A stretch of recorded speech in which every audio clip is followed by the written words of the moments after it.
All right, guys, I have got a good one for you today. I got Greg Miny, finally got his name right. He is a guy who played offensive line in college. He does Dolphins coverage. He's an engineer, so he's very smart.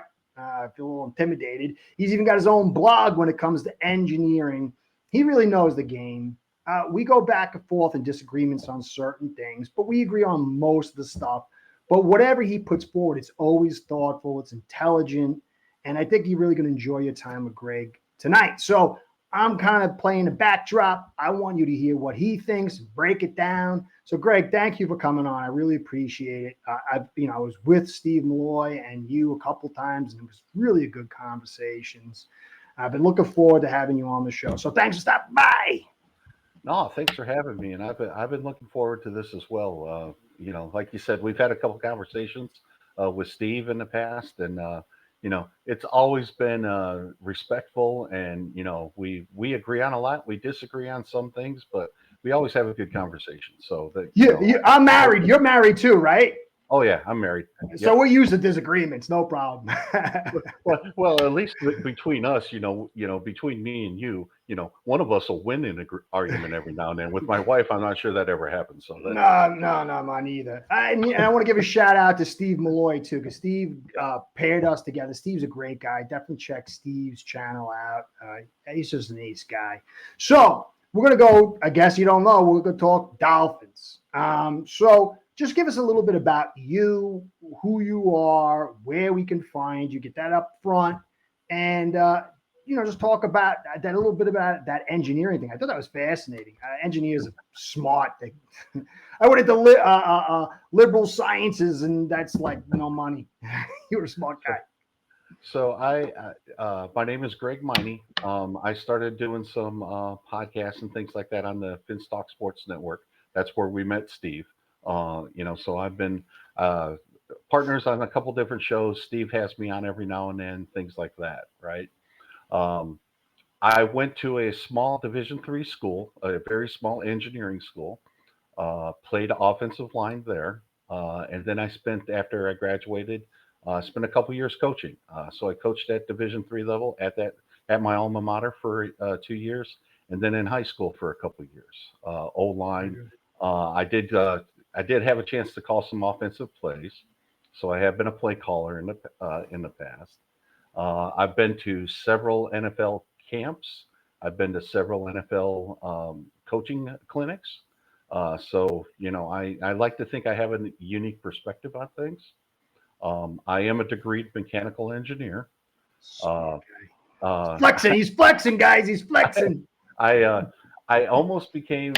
I almost went to coach football, but then I figured out I had to make some money, so I basically took an engineering job. And basically been in the industry since 1995. So I'm 30 plus years as an engineer now. I run a design group for consulting firms. We design material handling systems and warehouses and distribution centers.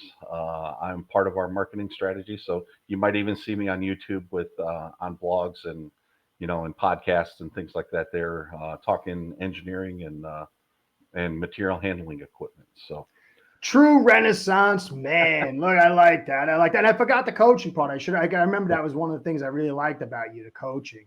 It's so critical because it does when you were a tackle, right, or you were guard. I was an offensive tackle for 3 years, and I played guard my freshman year. A 4-year letter winner. So they moved me out to tackle my sophomore year, and then played right tackle 1 year and left tackle 2 years. Very cool. That's good. That's good. And the coaching part is, people honestly, even if you're coaching in high school or small junior college, the perspectives that you can get every single step that you're involved in this game intimately, it just adds a ton of different knowledge. And you've got the full spectrum, player and coach. No, and honestly, the coaching part gives you a whole different perspective as to how to look at the game, how to approach the game, especially when it comes down to film breakdown and things like that. You know, I my first coaching job, all right. Essentially, I was what they call a quality assistant coach right now. I'd spend 50, 60 hours a week breaking down opponent film, on an individual play-by-play basis to put the game plan together and so on and so forth. So when you watch football that way, and when you get taught to watch football in that way, you pick up on things. You understand things a little bit differently. You understand how to attack, how to cover up a poor part of the team, essentially, and things like that. And then you're doing the same thing in practice when you're in season as well with your team. All right, you're watching individual players, you're breaking down film. And this is old VHS stuff. That's where I grew up, right? So, none of this digital stuff. So we used to have tapes laying all over the place. And did you have to actually physically cut the tape yourself, or did you have somebody cut it for you? So I didn't physically cut it, but I did. I basically did do the edits, if that makes sense. I told the cutter how to edit it. All right, so That's so cool. Yeah, I didn't physically have to cut the tape. Yeah. You weren't that low down the rung. Well, Division III, you wear a lot of hats. Let's put it that way. Yeah. That is definitely a unique perspective because, when you're watching that much film per week, it's just like anything else. It's reps. And so that definitely pours a lot into you. Well, it's reps. And the other thing about Division III in high school, okay, is that you basically have to adjust year in, year out based on the personnel that you have because it's always changing. All right. Good point. You're not a powerhouse in Division III, especially if you're going to a school that's, elite academically, right? You got to take what you can. Okay. So my first year coaching, we had basically a 3 wide receiver, 1 running back set with a tight end. So it'd be an 11 personnel today. We didn't call it that back then, but it was 11 personnel, right? And we were pass heavy, okay? Because we had a really good senior quarterback and we had 2 really good wide receivers. One of them was a preseason All-American the next year, right? Because of, he had a great season.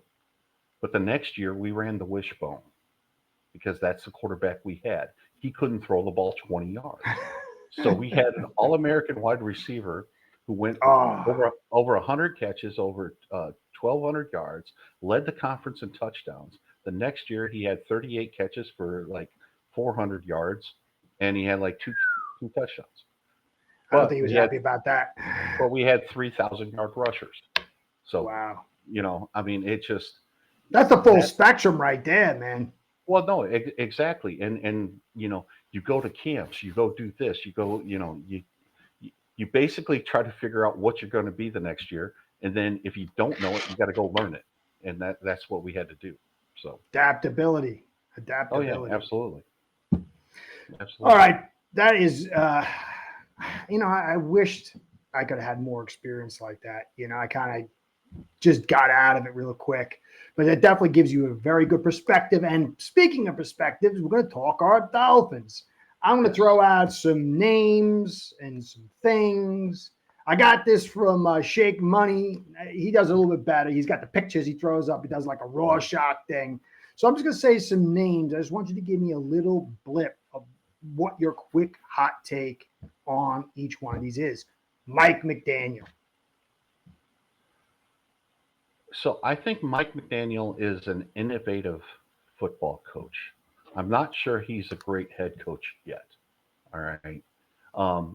And he gets a little bit of a bad rep in Miami by the fans, in my opinion, at least some of them, for not being a very innovative play caller. I just think he's doing the best he can with the hand he's dealt. As a former coach, as somebody who's called plays, you could have the best play to beat this defense, and it's going to work. It's tried and true. But if your players can't execute it, you can't call it. All right. You can practice it, and if your players can't get it done in practice, you're not calling it in a game. So, you limit it. And I say this all the time. Again, I'm old. All right, old school. Right.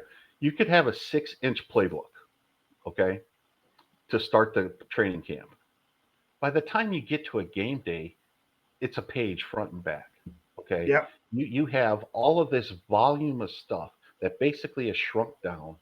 And how do you shrink it down? you shrink it down to the plays that your players can execute. And in the NFL, it really comes down to the plays your quarterback can execute. So and I think that's what basically McDaniel's is fighting with right now. Well, speaking of quarterbacks, what do you think about Tua? So Tua after 5 years has basically, in my opinion, showed us who he is. All right, we know what we're going to get with him. Can he grow a little bit more? Yeah, possibly. But we know his strengths, we know his limitations, and by saying that, all the defenses and all the defensive coordinators and everything else know his strengths and know his limitations as well. So there has to be. He's not a bad quarterback. All right. I don't want anybody to think he's not a bad quarterback. He's a good quarterback. I don't think he's a great quarterback, but he's still a top half in the league. All right. And you can win a lot of games with that. But you get into the playoffs and, you got 2 minutes to go and you need to drive the length of the field to win the game. And the defense knows you're going to pass and you got to pass into it anyway. I don't know how much Tua scares people in that situation. So that's fair. You navigated the waters of the Tua land pretty fairly, I think.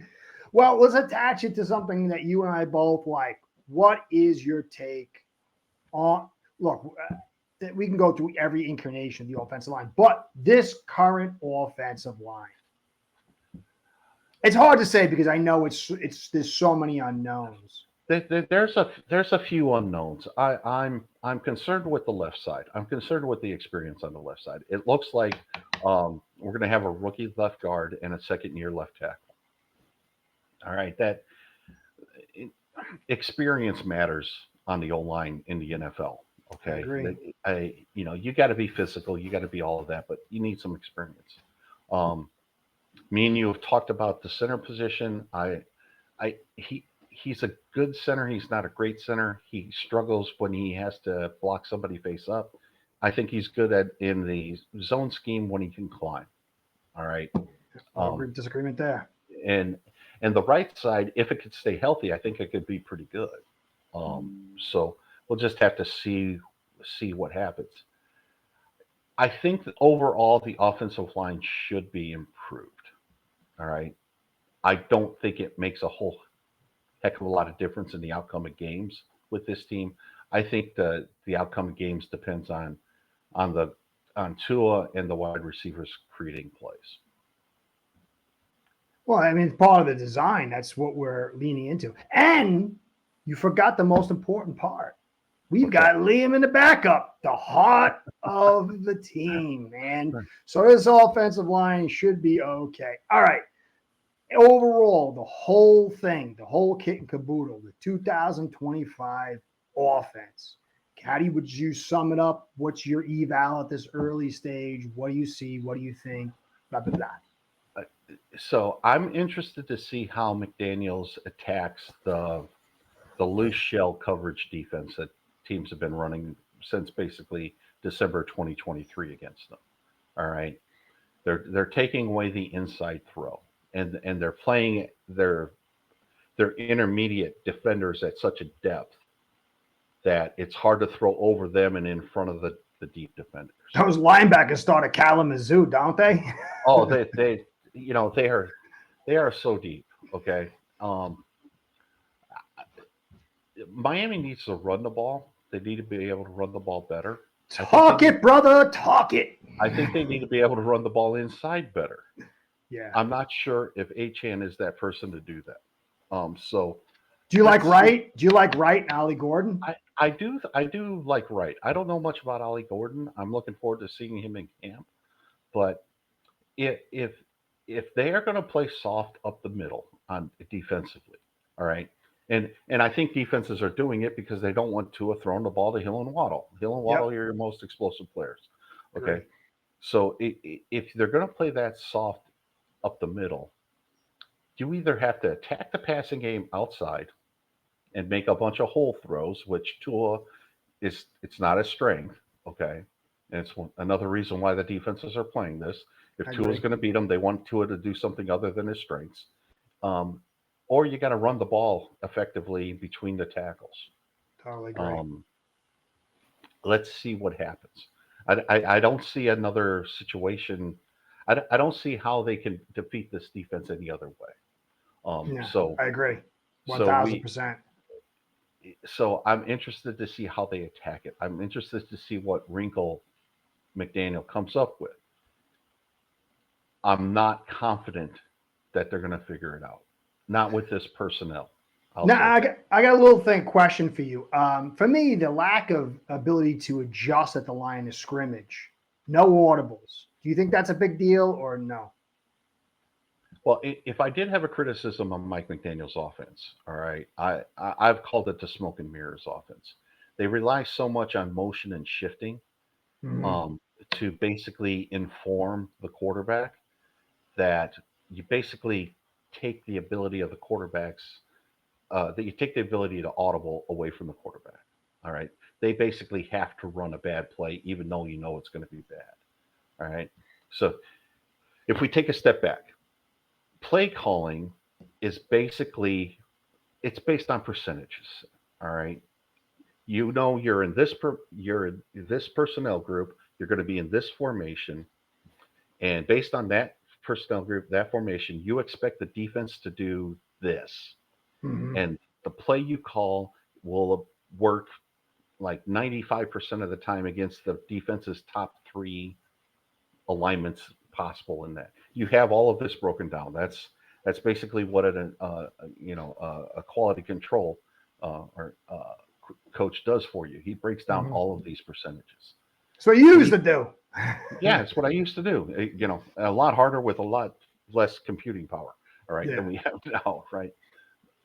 So you're calling percentages, but if you don't allow the quarterback to have time on the play clock when he realizes, all right, this is 5% of the time where this play is just simply not going to work. I need to get out of it. All right. Tom Brady describes it this way. He's like, you go through the entire week and saying, if the defense is going to do this against this play and this formation and stuff like that, I need to change the call. Yep. But to do that, you need 10 to 12 seconds on the play clock. All right. We hardly ever get that in Miami. So I'm interested to see if Tua is capable of doing that, one, because we just don't know. And two, he's in his sixth year now. He should know this stuff like the back of his hand. Yeah. Give him Yeah. the ability to just line up, see what's out there, and get the team in the best play possible. I agree. I think that when you add this huge verbiage, it gets in slow, and then you got motions. That's like a vacuum cleaner on time. Oh And yeah, he's got to do something. He's got 50 OC coach. He's got Smith. He's got right. what's this? I mean, I had 3, 4 guys now plus him. This thing should get in on time, and maybe paring down some of this verbiage, and certainly slowing down some of this motion because it doesn't really, it's not what it used to be. Yeah, I think that's absolutely ridiculous. It's crazy. I mean, I understand some of it, but yeah, Well, I'm in total agreement. it's okay to do some of it. All right. Yeah. You just can't do it all the time. All right. And when you're doing it, 80+% of your Yeah. plays, I don't know. I don't. It doesn't make a whole lot of sense to me. In an old school kind of way either. I want to line up. I want to see the defense, and I want to adjust to it. I want to get in the Yep. best play possible. That's the way offense is supposed to be, in my I opinion. mean, even something simple like you get to the line of scrimmage, you have 2 calls, 1 pass, 1 run. That's it. It's like so simple. You know what I'm saying? 1 pass, 1 run. And you get there and you call check on the original play, you kill it and go to the run if they're playing. I mean, because their pass defense is like so blatant, just run the damn football, So I don't know. I think he could handle that. I'm not saying he could do Brady and stuff like that, but I'm talking about we're talking about the most basic stuff. Yeah, no, we're talking about the week's worth of practice, going through and identifying when the play's not going to work. Not when the play is going to work. That's Yep. pretty easy. When the play's not going to work. And then basically just having the ability to say, yeah, I got to get out of this. But by the time, so you come to the line of, when you come to the line of scrimmage, you get an initial look from the defense. Then you shift. The defense of look shifts. Then if you're on a motion, the defense will shift again.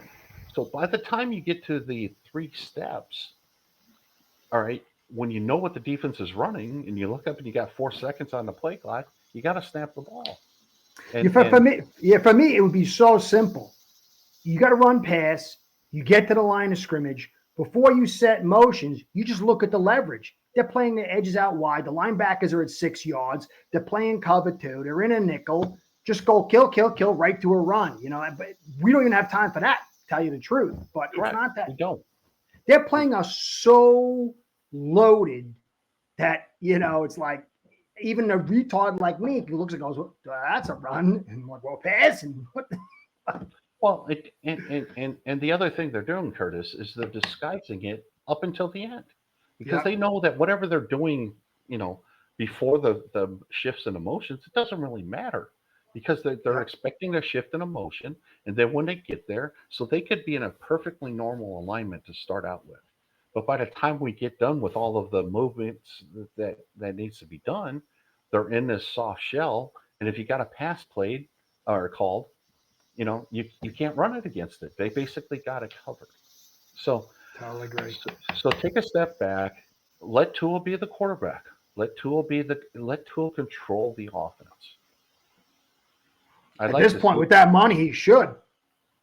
Well, and it's a 6 year. Okay, you could make an argument that you need to inform the quarterback when they're early on, right? Because they haven't seen everything. They haven't done anything. They haven't done as much and things like that. That's why experience matters. All right. But now 6 years in, his fourth year in the McDaniel system, he should know it like the back of his hand, and 100%. he should have the ability to process the game and get them in the best possible scenario. Question is, can McDaniel handle it? Because once you start adding that stuff, it gets so it's like we really don't know. I mean, maybe they both can, maybe they both can't, maybe one can, one can't. It's a little bit of it's just confusing, the whole thing. So Sean McVay, okay, who runs the same type of system, okay, basically did change. When he went from Jared Goff to Matt Stafford, he cut out a lot of the motions and the shifts because Matt Stafford could handle it. Basically just standing there looking at it and saying, yeah, this is what I want to do. Okay. So it's possible to change. Let's just say after McDaniel could grow into it. That's a big question. That's what I want to see through the offense this year.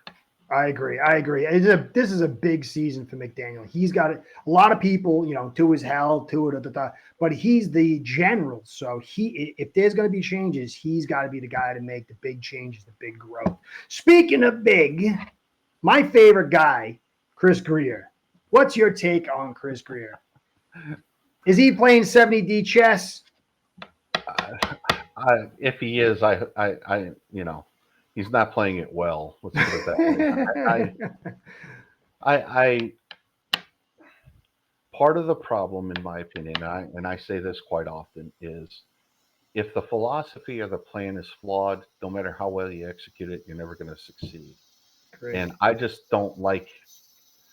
I just don't like the way he's tried to build this team for the last, 8, 9, 10 years.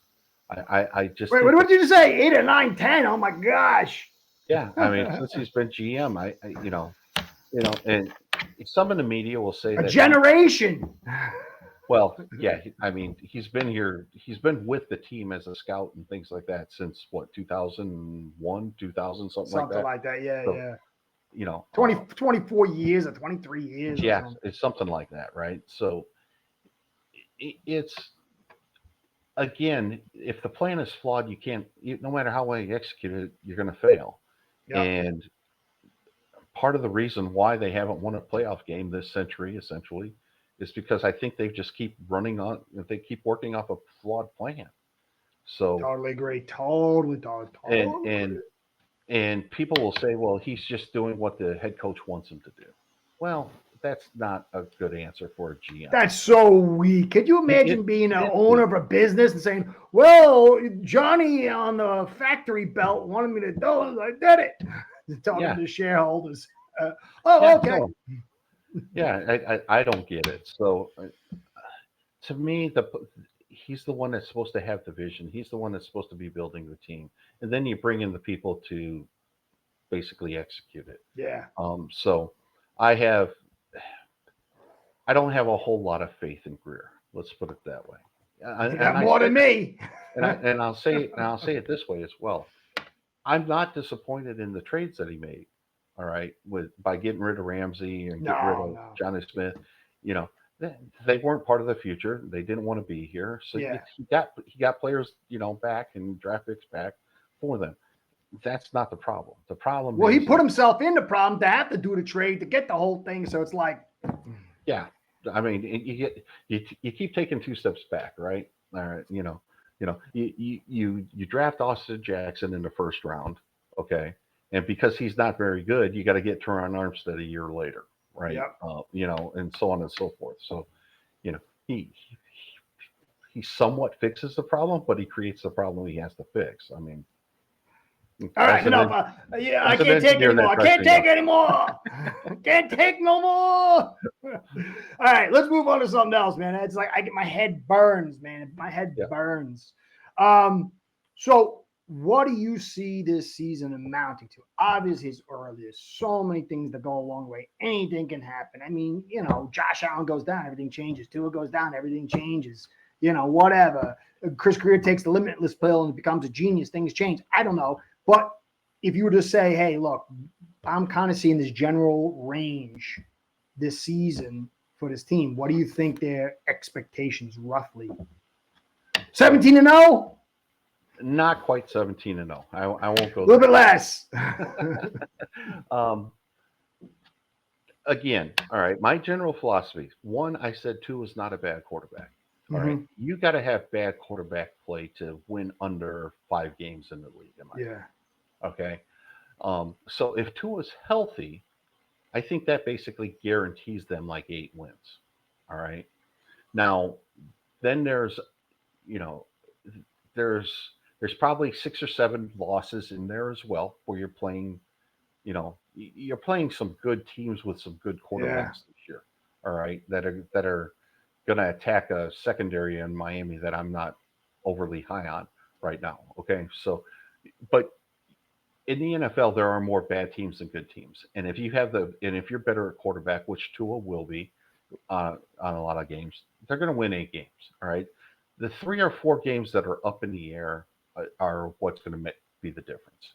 So I see this team as being an 8 to 10 win team if Tua's healthy. If he's not healthy, they could struggle big time. Because I don't have much faith in Wilson.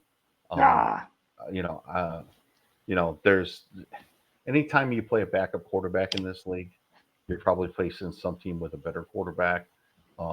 And I put a lot of stock in how well a quarterback plays to determine wins and losses. And it's hard to win when you're back when you don't play good.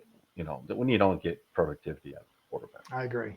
So yeah, you're in my range. I said 7 to 9, and then I said, but maybe 10 or 11, depending on how lucky. So that's really in my range. I think 10's the realistic cap with maybe some miracle 11. Generally 8 to 9 is what I'm thinking. 8 to 9. Yeah, and if you look at Tua and the Dolphins, all right, they probably won more games in 22 and 23 than they should have because they did have some miracle wins in there. All right, some like generational wins. Last year they didn't get any of those. So last year was kind of what I expect again this year. It's going to be 7, 8, 9, 10 wins. That's about what they are. So if you're looking at that range, what does it take to keep this crew, and what does it take to fight them? In your opinion, Ross is going to do whatever he's going to want to do. He's probably going to keep Greer until, forever. He's the eternal champion, But in your mind, if you were Ross, if Greg Miny became Ross and you're watching the season, what do you need to keep this crew and what do you think? I don't know how you continue with the same coaching staff and the same GM if in year 4 you haven't won a division, you haven't won a playoff game, you might not make the playoffs again. I don't know how you stay that. I don't know how you can stay the course then. I don't know. Why don't you tell me? Yeah, I mean, I don't know. I mean, what are you selling to your fan base in 26 at that point? All right, so I was a season ticket holder for 15 years. I gave them up this year. All right, I was just like, I'm done with this. I'll go to some away games, but I don't need to do this anymore. And a couple times a week, they asked me to come back. So I'm not the only one that probably gave up tickets this year either, because you can't keep replaying this whole thing back again and expect a different result. It's the definition of insanity, right? From Einstein, doing the same thing over and over again, expecting a different result. Didn't Ross say that in 2019? Yeah, I mean, it's yeah. If they don't win the division and they don't win a playoff game, I don't see them being back. Not both of them. Maybe one of them goes, and who do you think stay? All right, here. Final question. The $100,000 pyramid. Does who goes if things flop? Who stays? Well, I'll say it this way. Do you think Greer is staying forever? That's the $1 million question. I think Greer gets promoted, and that's some what other Alp was GM saying. comes in. Oh, that sexy talk, man. Oh, all right. My gosh. Now the question then becomes: will the GM be able to pick the next head coach? Or are they going to stick him with McDaniel? Yeah. All right. So I don't like that. I'm so tired of that. We always do that. It's like we get just about everything, but then we just keep the one major piece, and it's always the same thing. Clean house. Well, it's always the same thing, and the constant part of all of this, has been basically Greer. Okay, so bring in a team, bring in a person to make the decision to say this is how we want to advance. Yep. And then hire the people that align with that vision on how to advance. I'm hiring you, man. I want you to run the Dolphins. I tell people this all the time. All right, I can be the GM of a team to not win a playoff game. You could too, right? I mean, I can fail. Yeah. Well, listen, no, but you're wrong. You're wrong because really you need about 2 to 3 decades as a GM to get it working. You need like 2 or 3, just around a quarter of a century should do it. You need a time to maturation. Well, right? Just look at the Tua draft, okay? Joe Burrow's been to 2 AFC championship games. And they work hard at screwing that up, too. Yeah. All right. Philadelphia's been to 2 Super Bowls. Okay. Won one, lost one. All right. That's if you consider that the starting point for this franchise, look how far behind they are in it. Jordan Love's, with the Green Bay Packers, they've won playoff games. It's Herbert was. I don't put it all on. I think, in my opinion, that obviously Tua's injury situation is like that's like the non-starter because you never know you can trust him. But I think if look at Mayfield and Goff. For me, yes, he's flawed, but the team, as you were saying, the construction. We went through a DC every year for 4 years or something? It's just sad. And then with Flores, you're going through an OC every year. All right. I mean, now part of that is as a coaching staff is you want that. You want guys to be promoted, but they were never promoted. They just left. All right, because of whatever it was. So I don't know. We're dysfunctional. Are you? Would you? Where would you put us on the dysfunctional level as a franchise? Oh, we're in the bottom of the NFL. We got to be in the bottom 3 or 4 teams in the NFL, if not the bottom. Yeah, I mean, yeah. y- We to got some not, good stories though, man. Like I don't know where this stuff comes from, man. We have to get some doozies. but yeah, you should luck into a playoff win in 25 years. You know what I mean? I mean, you should just luck into one. Aren't we the only team not to win a playoff game in like 20 something years? Oh, we're the longest tenured team in the NFL to not win a playoff game. Oh, I'm not too bright. You're the engineer. I don't know odds and stuff and numbers. That's not good, right? No, that's not good. No, Okay, thanks. that's not good. I didn't All need right. that, you know. Well, well, and part of my thing, all right, and I talk about this a lot. If you look at the last 25 years of drafting in the Miami Dolphins, all right, just a draft pick now. Who has Miami drafted that you would say should be considered for the Hall of Fame? Liam Eichenberg. Well, there you go. That's one, right? But but the NFL is a players' league. Okay, Yeah. you need really good players to win consistently. So yeah, it's a game of horses. It's a game of horses. All right, it's Jimmy and Joe's, not X's and O's. That's what you know. Oh, I like that one. I want to write that one down. So, but the Dolphins don't have this century haven't had Jimmys and Joes, No. and that's a problem. And when you don't do that in the draft, you look at the teams that have been historically bad this century. They usually draft bad, and the Dolphins don't have that player. You like this? Do you like this draft? This year's draft? I. Oh, It's not that I don't like the players that were drafted. Okay, they could be good. I don't know them that well. You trade up to get an offensive guard. Okay, you draft a defensive tackle in the first round. I think that's overdrafting the position. I don't think the positional value warrants a first round pick there. Okay, that's fine. I look at this. Me and you have a slightly different philosophy in how to build a team. I want to build from the outside in. I think the defense starts in the defensive backfield because of the passing prevalence that's going on in the game right now. Okay, I want DBs. I want pass rushers first and foremost. Going into this season, I think the Miami Dolphins were in a pretty good position in the draft to essentially rebuild their defensive backfield. Who would you have taken? Jedi Barron? Yes, I would have taken the cornerback at from Texas at wherever the 13, I think it was. Yeah.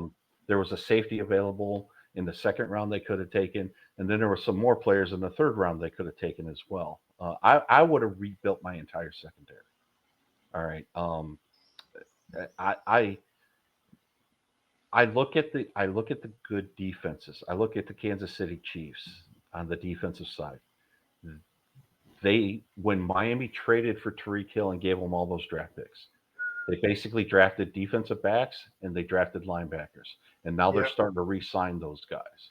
Okay. You see, Carl Loftus made $93 million or something. Yep. All right. And Big then money. the Eagles. Okay.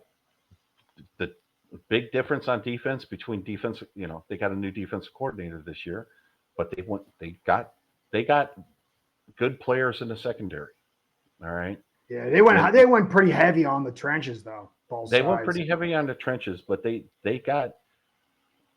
I don't want to say lucky, okay, because I don't like the word luck. I think Roseman though is he's on a different level. He's on a different level.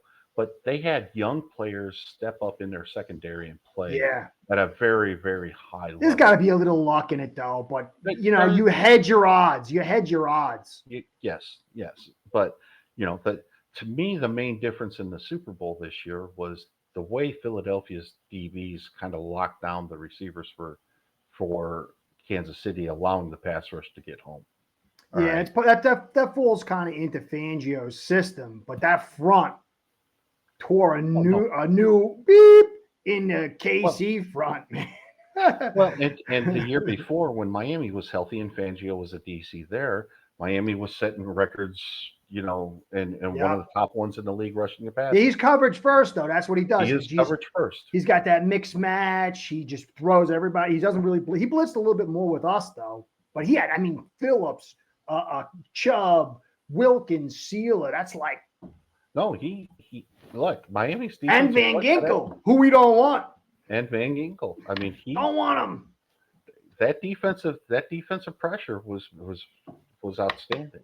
Yeah. But in the backfield, you had Eli Apple and a couple others.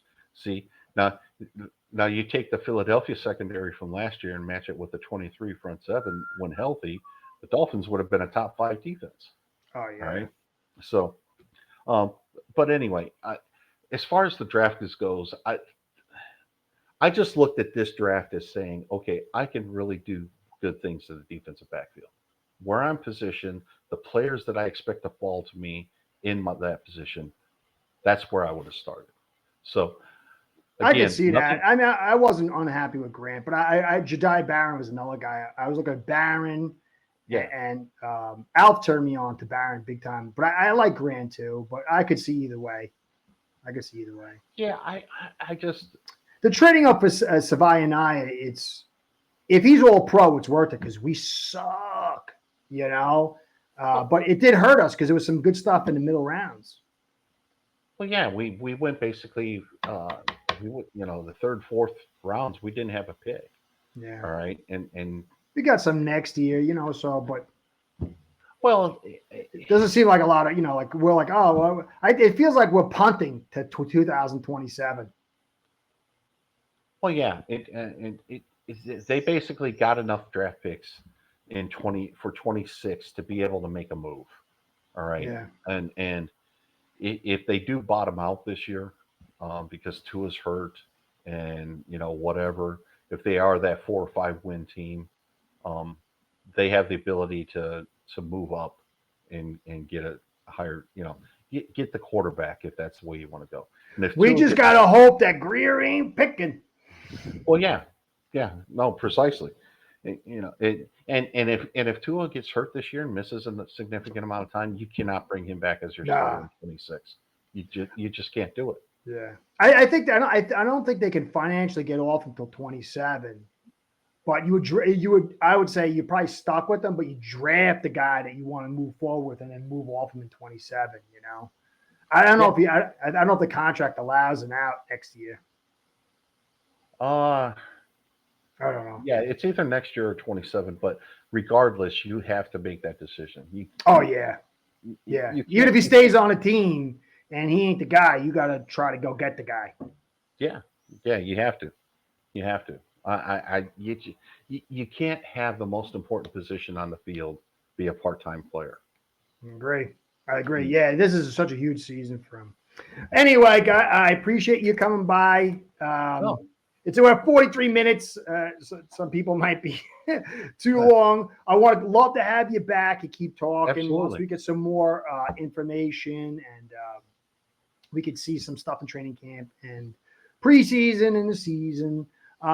But Greg, I appreciate you. I really do. I appreciate the knowledge you bring. Always bring something good. I know the viewers will love it. So give us one last thing where we can reach you. Promote yourself. Don't do what I do. Yeah. On Twitter, I'm at GMineyCT1361.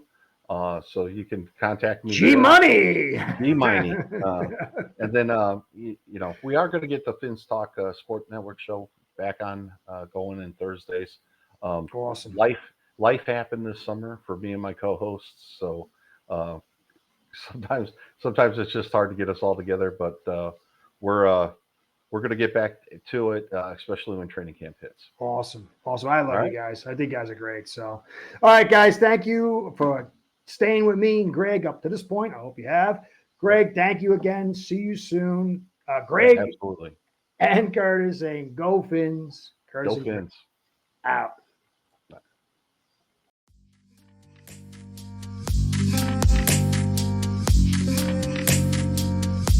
Start building your own online sportsbook today by getting signed up with acebread.com service that'll allow you to book action on sports from all around the world.